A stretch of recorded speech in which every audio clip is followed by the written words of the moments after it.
myself Rakesh Kumar, science teacher of Shivaji Group of Institution, subject science.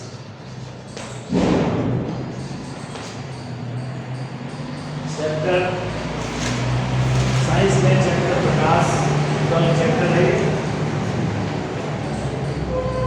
सूर्य का प्रकाश श्वेत या रंगीन कैसा होता है, ये आपको इसके बारे में थोड़ा सा आज डिस्कस करेंगे। तो सूर्य के प्रकाश को श्वेत प्रकाश के रूप में जाना जाता है, क्योंकि सूर्य का प्रकाश आपको श्वेत रंग का ही दिखाई देता है। परंतु इसकी प्रत्येक किरण में 7 रंग होते हैं।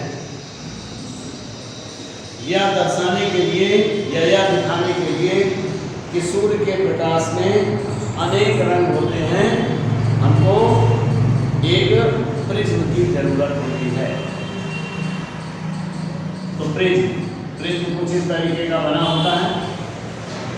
इस प्रिज्म में से होकर कोई सूर्य का प्रकाश की कोई किरण या सूर्य के प्रकाश की कोई किरण जब इससे होकर गुजरती है तो सबसे पहले ये आधार की समझ करती है और इसके बाद जब बाहर निकलती है तो इस प्रकार से ये 7 रंगों में डिवाइड हो जाती है। 7 रंगों में ऐसे विभाजित हो जाती है। और ये है 7 रंग के नाम से जाने जाते हैं।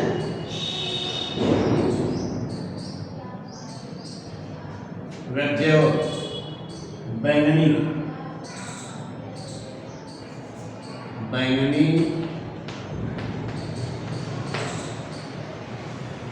और रेड कलर सबसे ऊपर होता है और बैंगनी कलर सबसे नीचे होता है।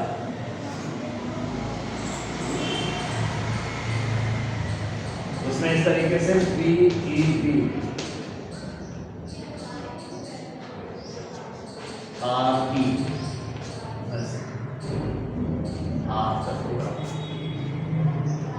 तो R हो गया रेड।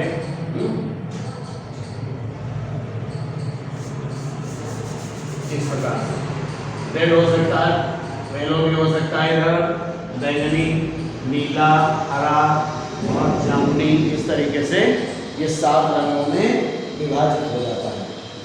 इसको भी देखने के लिए एक समतल दर्पण लीजिए और उसको एक कटोरी रखिए। कटोरी में जल भर दीजिए।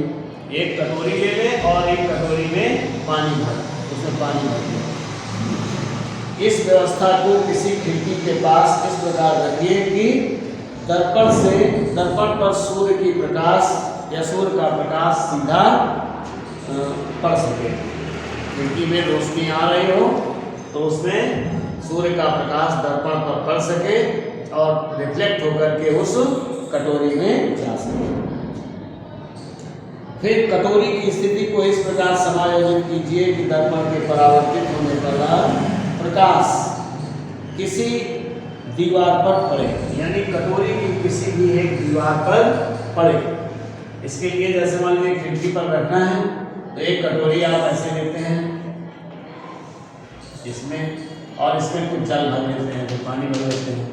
दर्पण आपको इधर रखना है ऐसे और सूर्य की रोशनी इधर से यहाँ से आ रही है ऐसे।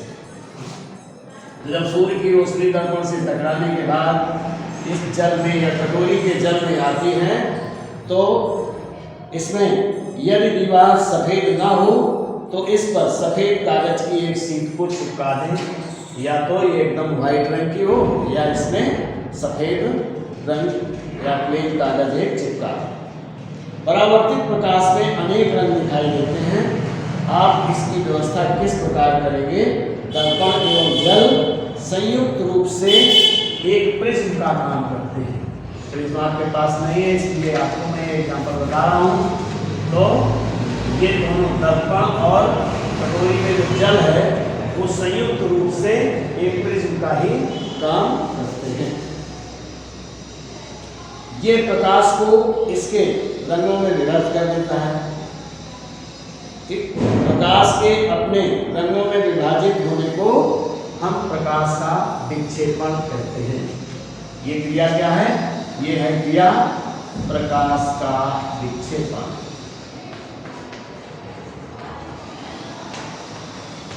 प्रकाश का विक्षेपण है ये।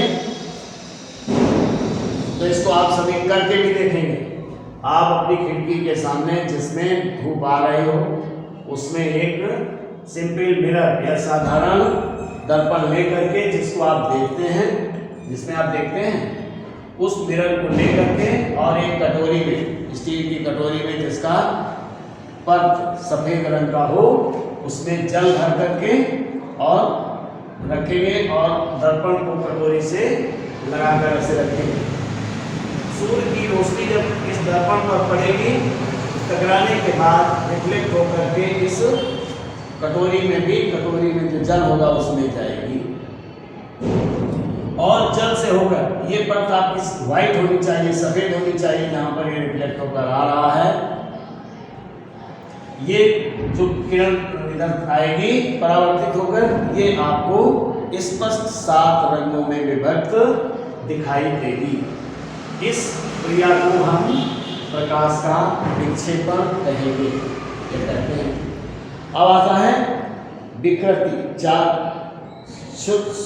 विकृति वाले व्यक्ति पढ़ लिख सकते हैं, यानी अंधे लोग भी पढ़ लिख सकते हैं ब्रेल लिपि या ब्रेल पद्धति के द्वारा। तो अब ब्रेल पद्धति क्या है? तो ब्रेल पद्धति में ब्लाइंड व्यक्तियों के लिए सर्वाधिक लोकप्रिय साधन ब्रेल लिपि है।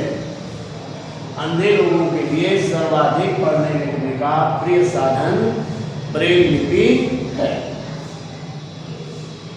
लुई ब्रेल जो स्वयं एक अंधे या ब्लाइंड व्यक्ति थे, इन्होंने ने इस विकृत युक्त व्यक्तियों के लिए एक पद्धति या सिस्टम को विकसित किया था जिससे वो पढ़ लिख सके, और इसे 1821 ईस्वी में इन्होंने विकसित किया था। वर्तमान पद्धति 1932 में अपनाई गई और सामान्य भाषाओं को इसके द्वारा पढ़ा जा सकता है, जैसे हिंदी भी, इंग्लिश भी, ये सभी भाषाएं पढ़ी जा सकती हैं। ब्रेल लिपि पद्धति में 63 बिंदुकित पैटर्न अथवा छापे हैं। कितने? 63। ब्रेल लिपि में 63 छापे हैं। अक्षरों के समुच्चय सामान्य शब्द और व्यवहारिक चिन्ह को प्रदर्शित करती है। बिंदुओं को, ऊर्ध्वाधर पंक्तियों को 2 कक्षों में व्यवस्थित किया गया है। प्रत्येक पंक्ति में 3 बिंदु हैं। अंग्रेजी वर्णमाला में कुछ अक्षरों तथा कुछ सामान्य शब्दों को प्रकाशित करने के लिए बिंदुकित पैटर्न को आगे दर्शाया गया है। चित्र में आप देख सकते हैं। तो ब्रेल लिपि भी आप समझ गए होंगे। अब आता है बहुमूर्तिदर्शी, जैसे बहुत सारे चित्र एक साथ दिखाई देते हैं। बहुमूर्तिदर्शी, तो इसको आप कैलाइडोस्कोप भी कह सकते हैं या कैलाइडोस्कोप भी कहते हैं। कैलाइडोस्कोप तैयार करने के लिए कैलाइडोस्कोप में एक लंबी सी कागज या दफ्ती की नली बनाई जाती है, और जब वो बनकर तैयार हो जाता है तब आप छिद्र में से झांककर, उसके छिद्र में से जब झांकते हैं तो आपको ट्यूब में भांति के पैटर्न के चित्र दिखाई देते हैं। कैलाइडोस्कोप की एक रोचक विशेषता ये है कि आप कभी भी यह पैटर्न दोबारा नहीं देख पाएंगे, केवल उस पैटर्न को एक ही बार देख सकते हैं। दीवारों वाले कागजी तथा वस्त्रों के डिजाइन बनाने वाले तथा कलाकार कैलाइडोस्कोप का उपयोग नए नए पैटर्न की कल्पना करने के लिए ही करते हैं। जैसे आजकल घरों में जो पेंट होते हैं तो दीवारों में पेंट में कई डिजाइनें बनाई जाती हैं, तो वो पेंटर उस कैलाइडोस्कोप का यूज करके ही दीवारों को बहुत अच्छे ढंग से प्रिंट कर सकता है, करता है। तो बच्चों इस क्लास में इतना ही। आगे नेक्स्ट क्लास में, वैसे चैप्टर भी आपका समाप्त हो गया, मैं आपको इसकी एक्सरसाइज कल या नेक्स्ट क्लास में बता दूंगा।